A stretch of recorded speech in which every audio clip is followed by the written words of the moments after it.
Merci de votre attention, madame, monsieur. L'actualité ce soir, les députés de retour à l'Assemblée nationale pour une séance plénière ce mardi. À l'ordre du jour, l'examen et l'adoption du projet de loi uniforme sur le contentieux des infractions à la réglementation des relations financières extérieures dans l'espace yombois. Les travaux ne sont pas allés à terme. Motif, la non-conformité des sanctions pénales prévues pour les délits. C'est ce qu'avancent les députés. Le poste juste apposé de Mouepé, l'ouvrage a été inauguré, vous le savez, hier. Au-delà du site, au-delà de l'architecture, quel impact socio-économique sur le développement, sur les populations? Nous posons la question tout à l'heure dans cette édition. Enfin, le Burkina Faso, toujours sous pression, la communauté internationale demande un rapide passage du pouvoir au civil. L'Union africaine fixe un ultimatum de 15 jours. Voilà, madame, monsieur, le sommaire, bienvenue, voici le journal.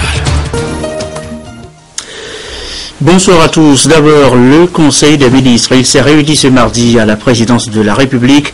Le compte rendu des travaux avec la ministre de la Communication, de la Culture, des Arts et de la Formation civique. Bonsoir, madame. Bonsoir. Effectivement, le Conseil des ministres s'est réuni hier 3 novembre au palais de la présidence de la République sous la présidence du chef de l'État. Au cours de ces travaux, le Conseil des ministres a adopté 3 avant-projets de loi, 2 projets de décret et a suivi une communication. Le premier avant-projet de loi examiné et adopté par le Conseil des ministres porte nationalisation et transfert de propriété de l'ensemble immobilier de l'hôtel 2 février dans le patrimoine de l'État. Cet ensemble hôtelier stratégique et mémorable qui a accueilli les plus grands sommets sous-régionaux, continentaux, voire internationaux, faisant la réputation de notre pays ainsi que la fierté de nos concitoyens, avait dû être cédé à un groupe étranger pour sa réhabilitation et son exploitation technique et commerciale dans la classe des hôtels 5 étoiles de standard international. Cependant, les capacités des concessionnaires à honorer le contrat malgré de nombreuses interventions du gouvernement d'une part et d'autre part, les besoins urgents de relance des activités diplomatiques, touristiques, économiques et stratégiques de notre pays ont amené à une réflexion approfondie sur l'urgence d'une réappropriation par l'État de ce patrimoine national. Par ailleurs, la situation géographique de l'ensemble hôtelier du 2 février au cœur de la capitale de notre pays, dans le voisinage immédiat de certaines institutions de la République et de monuments nationaux dont le Parlement, l'hôtel de ville de Lomé, la place de l'Indépendance, les représentations diplomatiques des pays amis, le siège de certaines organisations internationales, les plus hautes administrations de notre pays, a renforcé la conviction que ce bien ne peut être laissé dans l'état de délabrement dans lequel il se trouve, du fait des défauts d'exécution de contrats conclus. Ces raisons, ajoutées à la profonde crise qui secoue le pays d'origine du concessionnaire et dont l'issue incertaine ne garantit pas la reprise dans les délais raisonnables de l'exécution des contrats, explique la décision prise par notre pays de se réapproprier, de réhabiliter, de valoriser et de relancer l'exploitation commerciale et technique de ce fleuron de l'hôtellerie togolaise. Toutes les garanties sont prises et offertes par la législation et les institutions togolaises pour préserver les droits et les intérêts indemnitaires des partenaires de notre pays. Le deuxième avant-projet de loi adopté par le Conseil se situe dans le prolongement du précédent projet de loi. Ce projet de loi vise à solliciter, conformément à la loi numéro 2012-001 du 20 janvier 2012, portant code de l'investissement, l'autorisation de l'Assemblée nationale pour permettre à l'Agence de promotion des investissements de la zone franche, en abrégé APIZF, de négocier et d'octroyer des exonérations raisonnables en matière fiscale et douanière et strictement nécessaires aux besoins de la négociation de nouveaux contrats de partenariat public-privé relatifs au financement, à la rénovation, à l'exploitation technique et commerciale et à la maintenance de l'hôtel 2 février. Ces exonérations fiscales et douanières qui seront mesurées et proportionnées constitueront la contrepartie de l'État au paiement du financement nécessaire à cette opération. Elles permettront d'éviter les contraintes et les coûts liés à un emprunt bancaire classique. Le troisième avant-projet de loi adopté par le Conseil porte création de la haute autorité de prévention et de lutte contre la corruption et les infractions assimilées.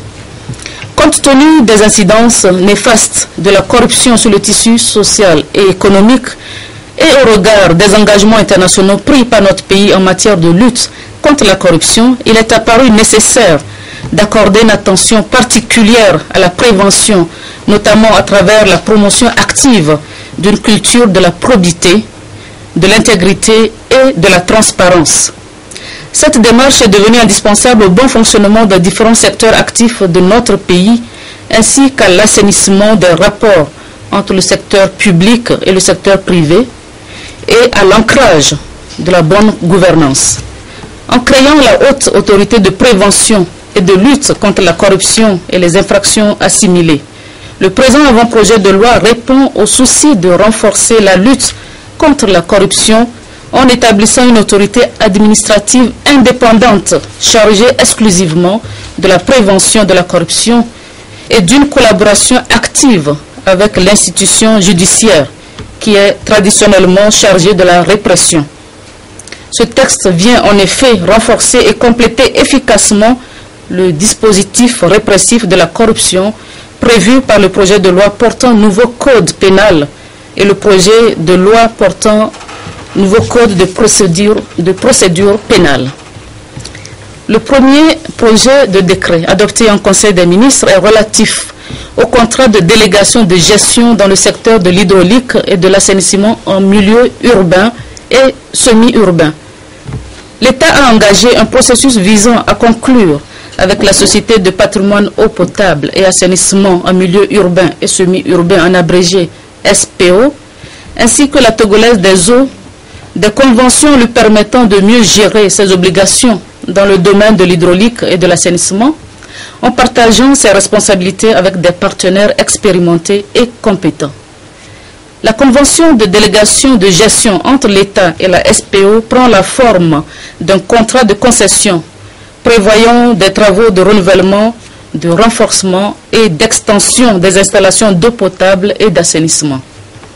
Un contrat d'affermage consistant essentiellement en un bail comportant des obligations particulières pour chacune des parties est également prévu entre l'État et la SPO d'une part et l'État et la TDE d'autre part. Le projet de loi adopté par le Conseil vise à autoriser l'État à signer ces projets de contrats de concession et d'affermage, je veux dire, élaborés et validés suivant un processus participatif. Ce texte permettra au gouvernement d'assurer une mise en œuvre effective de sa politique de développement du secteur de l'eau et de l'assainissement. Au titre des communications, le Conseil a suivi un exposé conjoint sur la relance du cantonnage qui est une activité consistant à assurer manuellement l'entretien du réseau routier. Abandonnée depuis 2008, cette pratique s'impose à nouveau aujourd'hui au regard des nombreux avantages qu'elle présente pour la sécurité routière ainsi que la praticabilité du réseau routier, surtout en saison pluvieuse. Le cantonnage permet en effet des interventions rapides sur la totalité du réseau routier pour stopper les dégradations, en minimisant les coûts induits, en contribuant au passage à la création d'emplois. Au regard de tous ces avantages, il est préconisé la reprise des activités de cantonnage au Togo. Fait à Lomé, le 4 novembre 2014. Voilà, c'était le Conseil des ministres. Merci beaucoup, Madame. Direction à présent l'Assemblée nationale. Sur la table des députés ce mardi, nous l'annoncions en titre le projet de loi uniforme sur le contentieux des infractions, la réglementation des relations financières extérieures des États membres de l'UEMOA. En clair, il s'agit tout simplement de transactions financières. Un projet de loi examiné article par article. Les travaux vont être néanmoins suspendus. Raison évoquée, la non-conformité des sanctions pénales prévues pour les délits. Les explications de Douaré, Arnaud Kilifou. La loi uniforme en matière de contentieux des infractions à la réglementation des relations financières extérieures des États membres de l'Union économique et monétaire ouest-africaine UEMOA avait été élaborée dans un contexte où le contrôle des changes prédominait à l'échelle mondiale. Sa mise en application dans les États membres a suscité des controverses quant à ce qui concerne l'interprétation des infractions et leur répression. À ce sujet, la loi stipule que les délits sont passibles d'une peine d'emprisonnement allant de 2 à 7 ans, alors que les délits sont passibles au Togo d'une peine d'emprisonnement allant de 6 mois à 5 ans. Les travaux ont donc achoppé sur le titre 2 relatif au traitement des infractions. À la demande de l'ensemble des députés présents, le premier vice-président de l'Assemblée nationale, commissaire Lom Klassou, qui présidait la séance, a suspendu les travaux pour permettre au gouvernement de revoir le texte soumis à l'étude à l'Assemblée nationale. Voilà, les députés qui se réunissent à nouveau jeudi prochain pour le 4e séance plénière de la 2e session ordinaire de l'année. Ce sera au Palais des Congrès siège de l'Assemblée nationale. C'est ce qu'indique ce communiqué du président de l'Assemblée nationale. Lomé, capitale depuis ce matin de la première réunion des gouverneurs de la Fondation pour le renforcement des capacités en Afrique. L'accent est mis ici sur les ressources humaines, moteur de tout développement durable. En d'autres termes, pas d'émergence s'il n'y a pas de ressources humaines de qualité. Les précisions de Zare Alpha et Jida Koubatine. Partant du constat selon lequel le faible développement de l'Afrique est dû à un manque de ressources institutionnelles et humaines, le Togo s'est très vite positionné au rang des pays qui bénéficient de l'expertise de la Fondation pour le renforcement des capacités en Afrique pour amorcer un développement durable. Ici, c'est le conseil des gouverneurs de cette fondation qui s'est réuni pour la première fois à Lomé pour enclencher une nouvelle dynamique pour le renforcement des capacités. Créer des gens qui sont bien formés, les cadres, qui peuvent gérer les finances, qui peuvent gérer le développement, et qui travaillent dans tous les domaines, pour pouvoir encore faire en sorte qu'il y ait une bonne gestion macroéconomique et qu'il y ait la croissance économique et sociale. Aujourd'hui, plus que jamais, une analyse approfondie de la situation financière de la Fondation, ses défis et ses opportunités s'imposent pour élaborer des stratégies idoines pour un développement au Togo. Notre pari, c'est qu'il n'y a pas d'émergence possible du Togo à l'horizon 2030 sans des ressources humaines de qualité, sans renforcement de capacités individuelles, collectives, institutionnelles. Et donc, nous avons pris la tête de ce comité pour montrer à quel point le Togo est déterminé à faire du renforcement de capacités, le fer de lance de son émergence à l'horizon 2030. La Fondation pour le renforcement des capacités en Afrique est une institution de référence sur le continent. Elle fait ses preuves aujourd'hui dans 45 pays africains avec à la clé la promotion de la croissance économique, la réduction de la pauvreté et la bonne gouvernance en Afrique. Des ressources humaines de qualité, bien sûr, des infrastructures de qualité aussi, ça compte. Et il vous souvient, hier, à Mwepé, ont été inaugurés les postes de distribution Togo et Ghana, un ouvrage qui va participer désormais au développement. Et comment, autrement dit, quel est l'intérêt réel de ces postes juxtaposés? Quel impact socio-économique? Les questions, les réponses dans ce dossier réalisé par Komo Boyardé. Le poste de contrôle juxtaposé de Mwepé, aujourd'hui opérationnel, pourra donc répondre à la politique d'intégration dans l'espace CEDEAO. Instrument servant de stimulus au commerce inter- et intra-régional, il va permettre, selon les spécialistes, de relever le niveau de l'économie pour les pays bénéficiaires, étant donné que cet ouvrage est appelé à faire face aux coûts liés au retard le long des corridors de transport. La construction d'un espace économique intégré est un élément fondamental pour la croissance économique. En particulier, le fait de gagner du temps à la frontière facilite le commerce. Nous pouvons allouer de façon optimale les ressources. Si le Togo a un avantage comparatif dans un certain nombre de domaines, plutôt que de produire ces mêmes choses, le Ghana pourra peut-être venir s'approvisionner au Togo et vice-versa.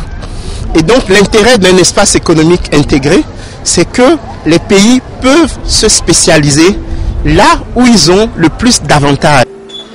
Aussi permettra-t-il ce poste de contrôle de l'ONUP d'agir sur le problème de chômage et de sous-emploi auxquels les pays de la sous-région sont confrontés. Si les métiers se trouvent au Ghana, on ira au Ghana pour occuper les emplois. Si les métiers se trouvent au Nigeria, nous irons au Nigeria pour en bénéficier. Et si ces emplois se trouvent au Togo, il faut que nous acceptions que les Béninois ou les Nigériens viennent occuper certains de ces emplois chez nous.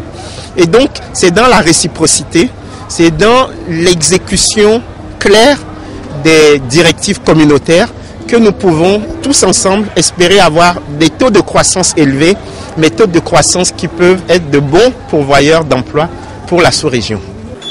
Le taux de commerce entre les pays de la CEDEAO est encore en dessous de 15% contre 60% entre les États européens. Il pourrait être davantage encouragé dans l'espace si on pouvait instaurer une monnaie unique, à en croire les spécialistes. Dans la foulée de ce classement 2015, Doing Business, notre pays, vous le savez, gagne 15 points cette année, conséquence des réformes entreprises pour assainir le climat des affaires. 4 indicateurs notamment ont joué en faveur du Togo et on va ce soir s'intéresser précisément à l'indicateur protection des investissements minoritaires.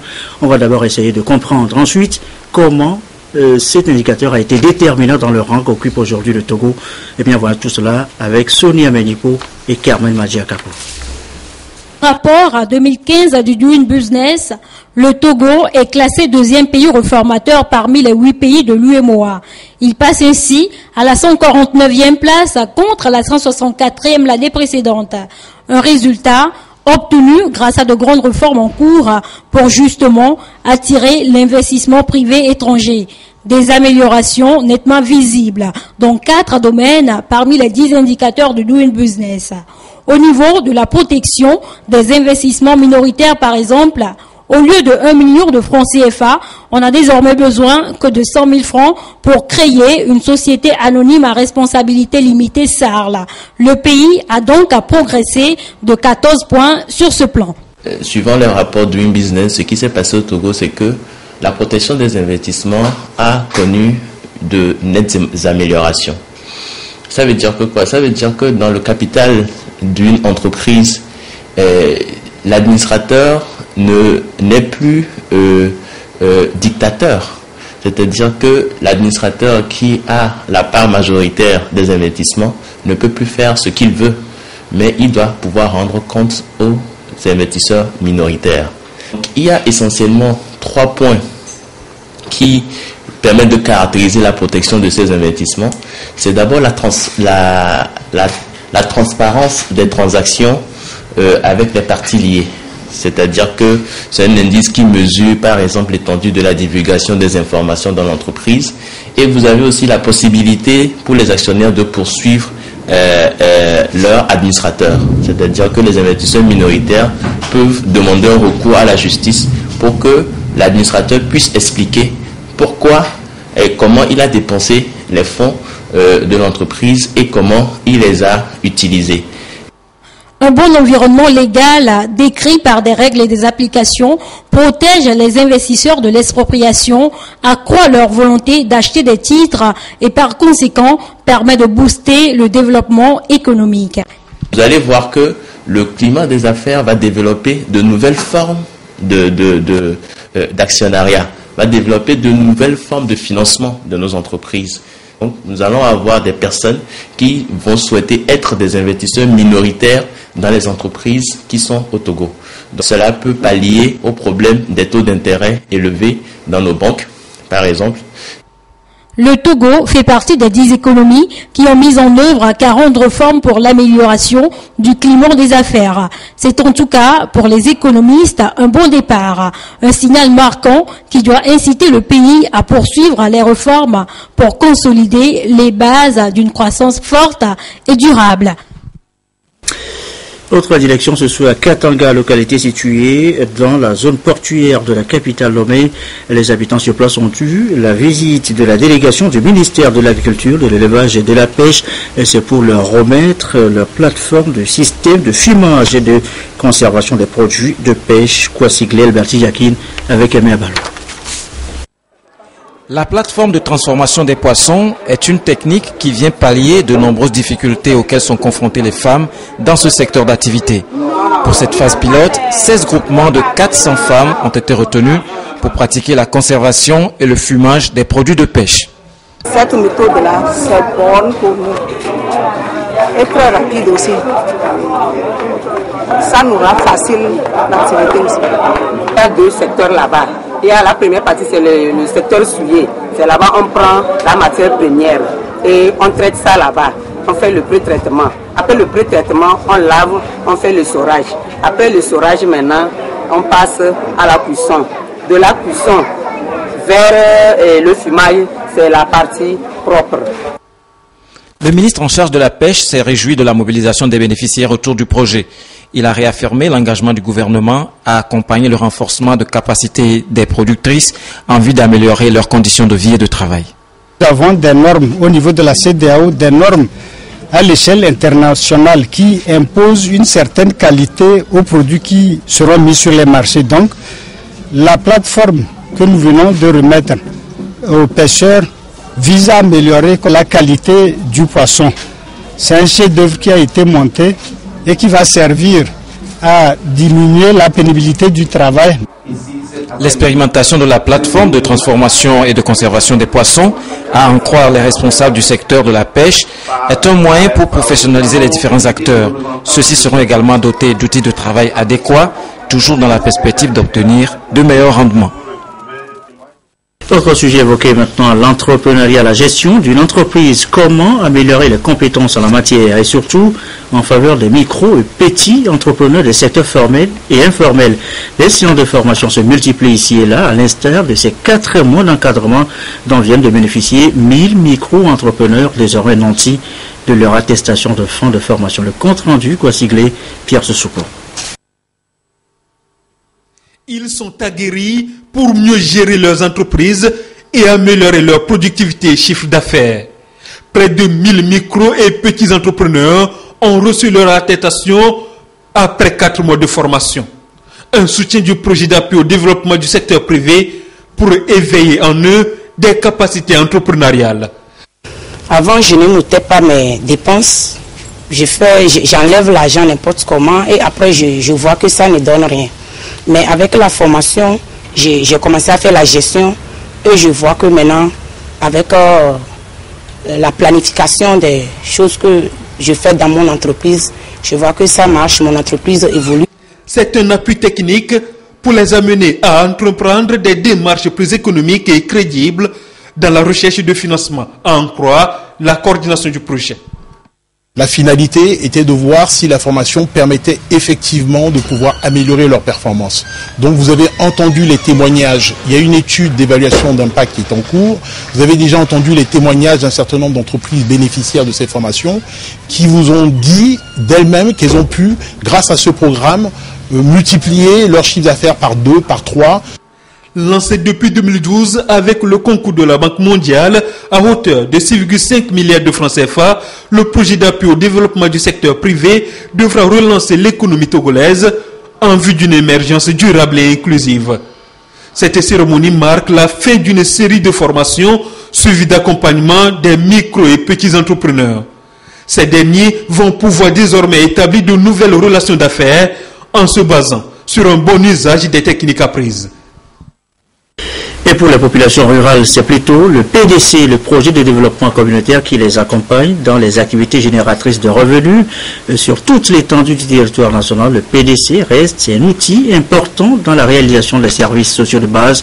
Témoignage ici des bénéficiaires, un document réalisé par Sylvain Aboudjou et Pierre Sesoupo. Région centrale. Après plus d'une heure de trajet, nous arrivons à Palada, dans cet atelier de cuisson de gari ou farine de manioc. Nous découvrons un groupement bien organisé. Zimbri, l'un des meilleurs groupements de la préfecture de Tchaoudjo. En l'espace de 2 ans, ces hommes et femmes voient progressivement leurs conditions de vie s'améliorer grâce au projet de développement communautaire PDC+.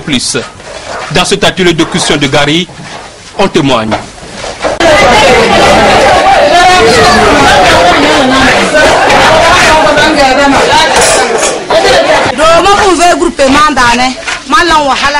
Quand je ne faisais pas encore partie de ce groupement, les charges du foyer pesaient sur moi au point où je n'arrivais pas à payer les frais de scolarité à mes enfants.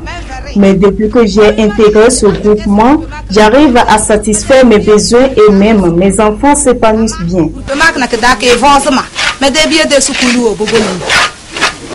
Aujourd'hui, c'est une journée de travail communautaire. Tous les membres du groupement Zibri sont présents, chacun à son poste d'activité. L'ambiance qui règne dans cet atelier semi-moderne témoigne des résultats induits par le PDC dans ce milieu. En tant qu'homme dans le groupement nous a aidés à subvenir aux besoins de nos familles et à diminuer aussi nos dépenses qu'on faisait avant. Les responsables locaux du PDC descendent régulièrement sur le terrain pour évaluer les résultats. Il faut dire que vraiment c'est un financement qui aide beaucoup le groupement. C'est une solution immédiate aux problèmes que nos communautés vivent. Agaïb, région centrale, nous a appuyé, il nous a aidés et nous a donné un fonds de 1 710 000. Et ils nous ont demandé une participation de 5%, ce qui s'élève à 90 000 francs. Dans le tout, ça fait 1 800 000 que nous avons eu de Agaïb. Donc, et c'est ça qui nous a permis à acheter des motopompes, des arrosoirs, des roues et des intrants pour notre travail. Au ministère du Développement à la base, de l'artisanat, de la jeunesse et de l'emploi des jeunes, on reste visiblement satisfait des résultats engendrés, même si le chantier reste encore grand de taille. Ce programme permet aux communautés de disposer de ressources, de petits moyens pour développer des activités génératrices de revenus. Et le premier programme qui a commencé, c'est le PDC, le programme de développement communautaire, qui a reçu l'appui financier de la Banque mondiale. Et à travers ce programme, ce sont les services sociaux de base des populations qui sont satisfaits. Mais ces services sociaux de base sont identifiés par les populations elles-mêmes qui connaissent, qui sont les mieux placées pour connaître leurs besoins et qui établissent leurs priorités, puisque les besoins sont à la fois importants, nombreux, et donc il faut absolument qu'on puisse établir des priorités. Mais la grande interrogation porte actuellement sur la durabilité du projet et le secrétariat technique devra encore développer une nouvelle stratégie de mobilisation de ressources pour les perspectives de renforcement du projet et le financement de nouvelles activités, toujours au profit du bien-être des populations.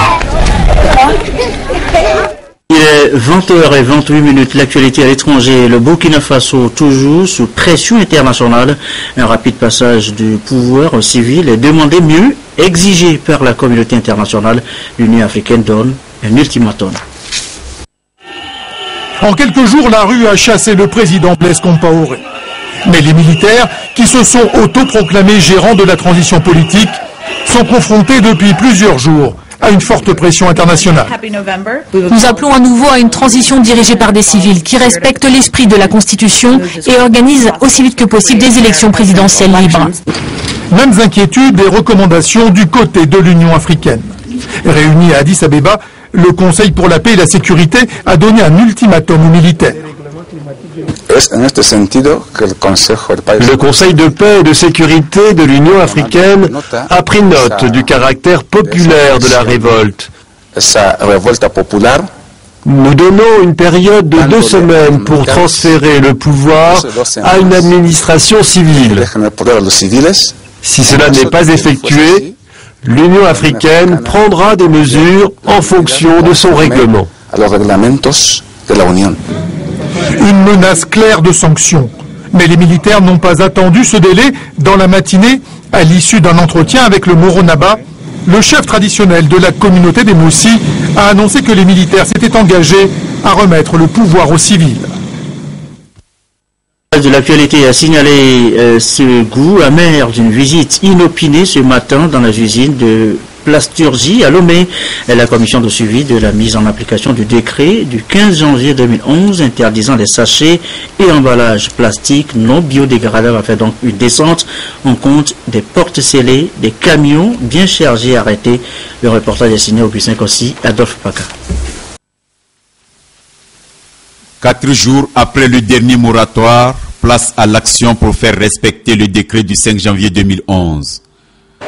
Visite inopinée dans cette usine, la production continue sans tenir compte des termes du décret. Dans le grand magasin, environ 200 tonnes de plastique. La commission de suivi effectue le test. Pas de traces d'additifs de DW recommandés par le décret. L'infraction est synonyme de sanction.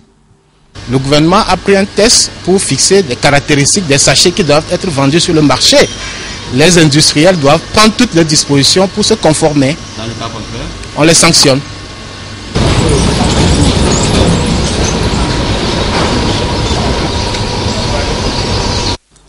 Les portes de dépôt sont alors scellées, idem pour les camions chargés. La décision du gouvernement est sans embâche.